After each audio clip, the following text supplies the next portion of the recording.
بسم اللہ الرحمن الرحیم۔ السلام علیکم۔ نبی پاک نے فرمایا ان عورتوں سے فوراً شادی کر لو۔ حضرت عائشہ رضی اللہ ارشاد فرماتی ہیں کہ رسول اللہ صلی اللہ علیہ وسلم نے ارشاد فرمایا کہ جن عورتوں میں یہ نشانیاں ہوں وہ بہت ہی بابرکت ہونے کی علامات میں سے ہے۔ نمبر 1، اس کی طرف رشتہ بھیجنے اور رشتہ منظور ہونے میں آسانی ہو۔ نمبر 2، اس کا مہر آسان ہو، یعنی بہت زیادہ پیچیدہ نہ ہو۔ نمبر 3، اس کے ہاں بچوں کی پیدائش میں آسانی ہو۔ جن عورتوں میں یہ نشانیاں پائی جاتی ہیں وہ بہت ہی بابرکت ہوتی ہیں۔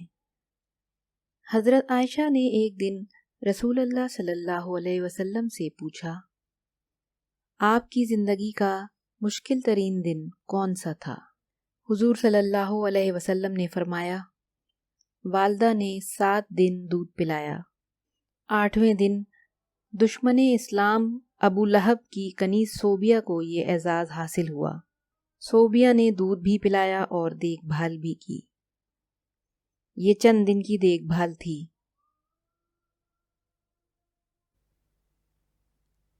یہ چند دن کا دودھ تھا، لیکن ہمارے رسول نے اس احسان کو پوری زندگی یاد رکھا۔ مکہ کا دور تھا تو صوبیہ کو میری ماں کہہ کر پکارتے تھے۔ ان سے حسن سلوک بھی فرماتے تھے، ان کی مالی معاونت بھی کرتے تھے۔ مدنی دور آیا تو مدینہ سے ابو لہب کی کنیز صوبیہ کے لیے کپڑے اور رقم بھجواتے تھے۔ یہ ہے شریعت۔ حضرت حلیمہ سعدیہ رضائی ماں تھیں، یہ ملاقات کے لیے آئیں، دیکھا تو اٹھ کھڑے ہوئے اور میری ماں پکارتے ہوئے ان کی طرف دوڑ پڑے۔ وہ قریب آئیں تو اپنے سر سے وہ چادر اتار کر زمین پر بچھا دی جسے ہم کائنات کی قیمتی ترین متاع سمجھتے ہیں۔ اپنی رضائی ماں کو اس پر بٹھایا، غور سے ان کی بات سنی اور ان کی تمام حاجتیں پوری فرما دیں۔ یہ بھی ذہن میں رہے، حضرت حلیمہ سعدیہ نے اسلام قبول نہیں کیا تھا، وہ اپنے پرانے مذہب پر قائم رہی تھی۔ فتح مکہ کے وقت حضرت حلیمہ کی بہن خدمت میں حاضر ہوئی، ماں کے بارے میں پوچھا، بتایا گیا وہ انتقال فرما چکی ہیں۔ رسول اللہ صلی اللہ علیہ وسلم کی آنکھوں میں آنسو آ گئے، روتے جاتے تھے اور حضرت حلیمہ کو یاد کرتے جاتے تھے۔ رضائی خالہ کو لباس، سواری اور 100 درہم عنایت کیے۔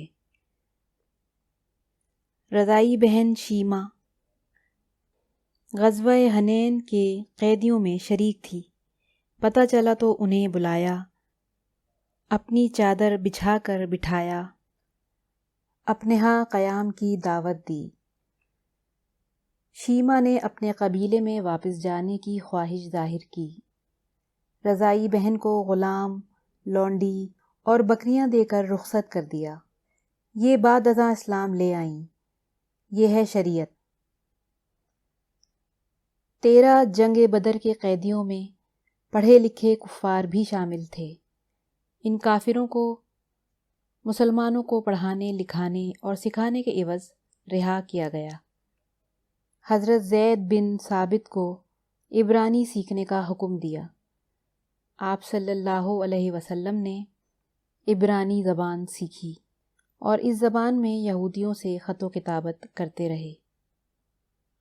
کافروں کا ایک شاعر تھا، سہیل بن عمرو، یہ رسول اللہ صلی اللہ علیہ وسلم کے خلاف اشتعال انگیز تقریریں بھی کرتا تھا اور توہین آمیز شعر بھی کہتا تھا۔ یہ جنگ بدر میں گرفتار ہوا۔ سہیل بن عمرو کو بارگاہ رسالت میں پیش کیا گیا۔ حضرت عمر نے تجویز دی، میں اس کے 2 نچلے دانت نکال دیتا ہوں، یہ اس کے بعد شعر نہیں پڑھ سکے گا۔ تڑپ کر فرمایا، میں اگر اس کے اعضا بگاڑوں گا تو اللہ میرے اعضا بگاڑ دے گا۔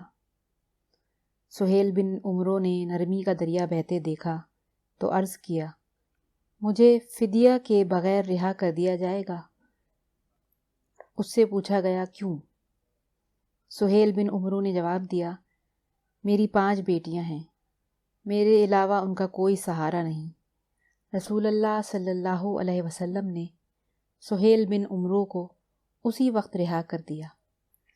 یہاں آپ یہ بھی ذہن میں رکھیے، سہیل بن عمرو شاعر بھی تھا اور گستاخ رسول بھی، لیکن رحمت للعالمین کی غیرت نے گوارا نہ کیا یہ 5 بچیوں کے کفیل کو قید میں رکھیں یا پھر اس کے 2 دانت توڑ دیں۔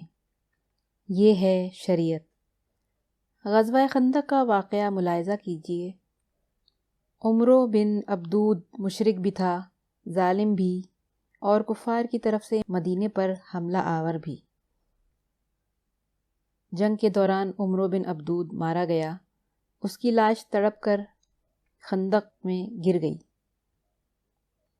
کفار اس کی لاش نکالنا چاہتے تھے، لیکن انہیں خطرہ تھا مسلمان ان پر تیر برسا دیں گے۔ کفار نے اپنا سفیر بھجوایا، سفیر نے لاش نکالنے کے عوض 10,000 دینار دینے کی پیشکش کی۔ رحمت للعالمین نے فرمایا، میں مردہ فروش نہیں ہوں، ہم لاشوں کا سودا نہیں کرتے، یہ ہمارے لیے جائز نہیں ہے۔ کفار کو عمرو بن عبدود کی لاش اٹھانے کی اجازت دے دی۔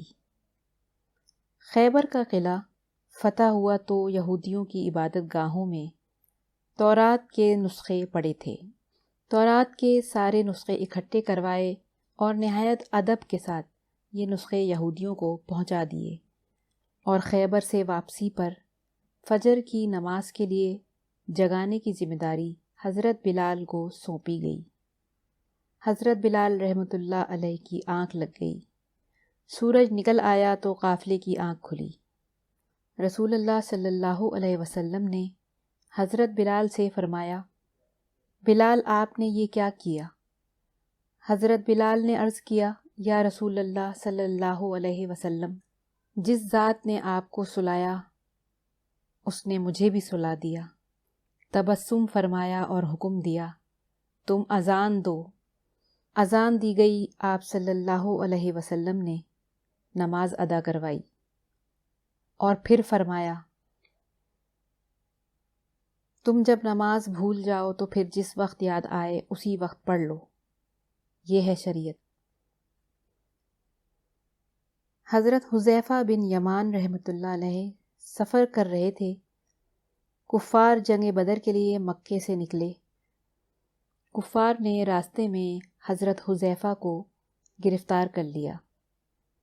آپ سے پوچھا گیا، آپ کہاں جا رہے ہیں؟ حضرت حذیفہ نے عرض کیا، مدینہ۔ کفار نے ان سے کہا، اگر آپ وعدہ کرو آپ جنگ میں شریک نہیں ہوں گے تو ہم آپ کو چھوڑ دیتے ہیں۔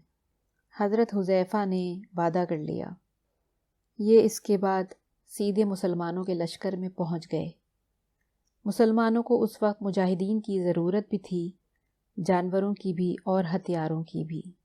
لیکن جب حضرت حذیفہ کے وعدے کے بارے میں علم ہوا تو مدینہ بھجوا دیا گیا اور فرمایا، ہم کافروں سے معاہدے پورے کرتے ہیں اور ان کے مقابلے میں صرف اللہ تعالیٰ سے مدد چاہتے ہیں۔ نجران کے عیسائیوں کا 14 رکنی وفد مدینہ منورہ آیا۔ رسول اللہ صلی اللہ علیہ وسلم نے عیسائی پادریوں کو نہ صرف ان کے روایتی لباس میں قبول فرمایا بلکہ انہیں مسجد نبوی میں بھی ٹھہرایا اور انہیں ان کے عقیدے کے مطابق عبادت کرنے کی اجازت بھی تھی۔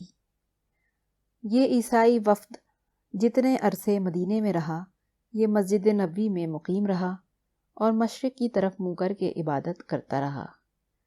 ایک مسلمان نے کسی اہل کتاب کو قتل کر دیا۔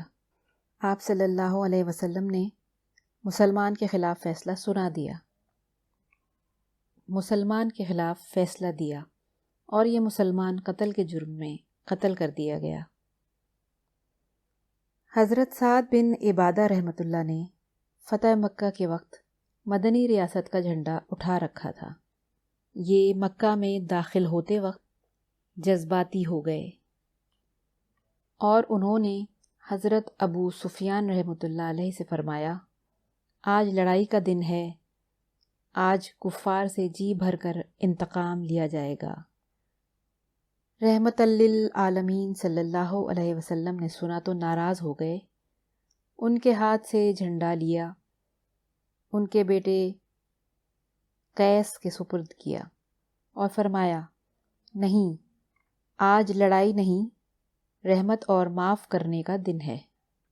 مدینہ میں تھے تو مکہ میں قحط پڑ گیا۔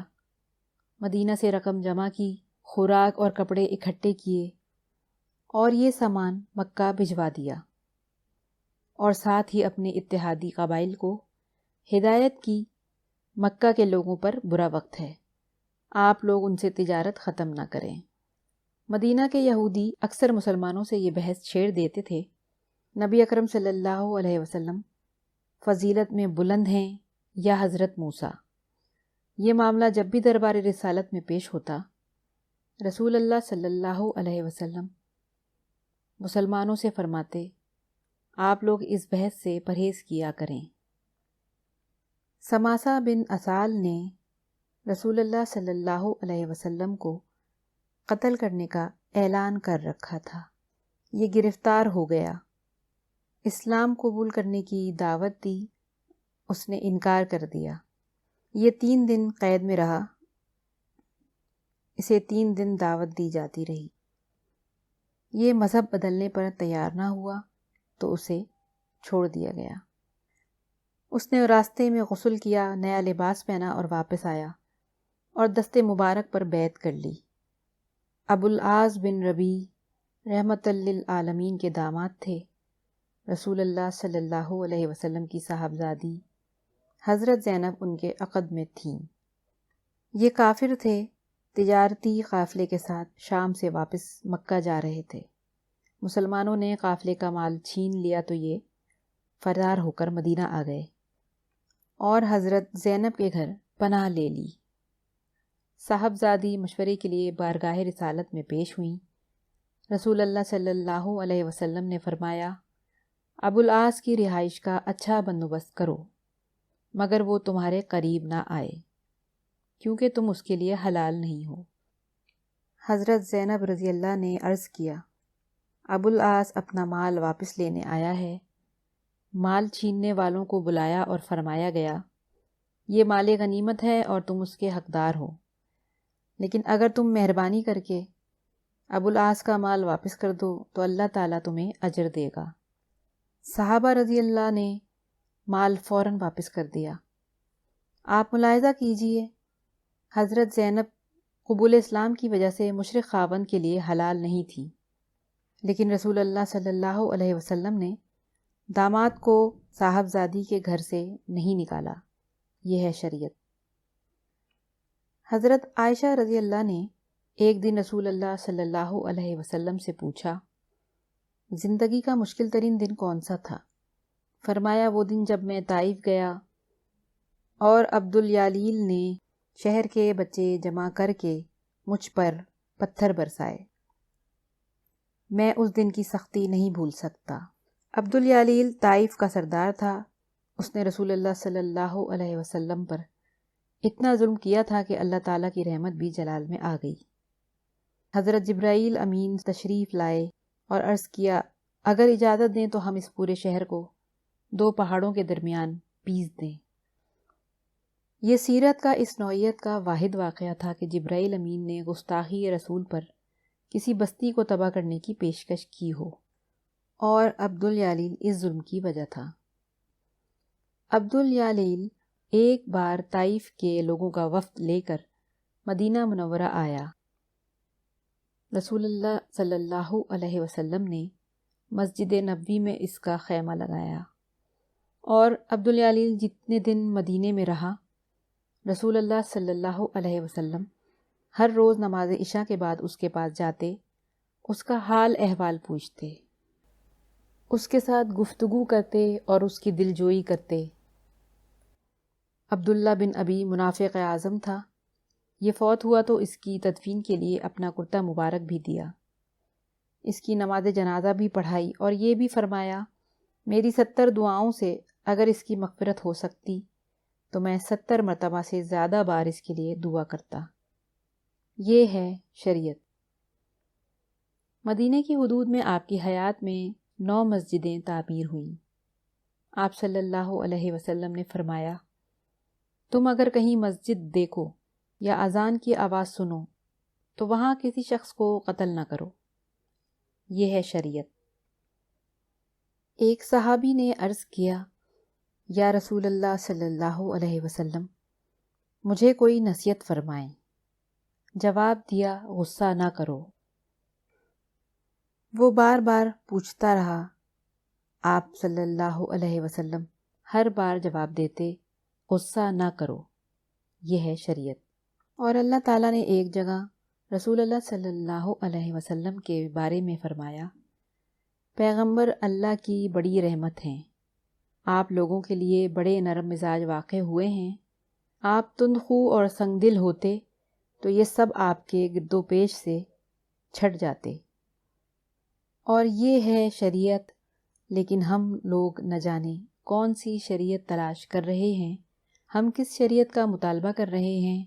کیا کوئی صاحب علم میری رہنمائی کر سکتا ہے؟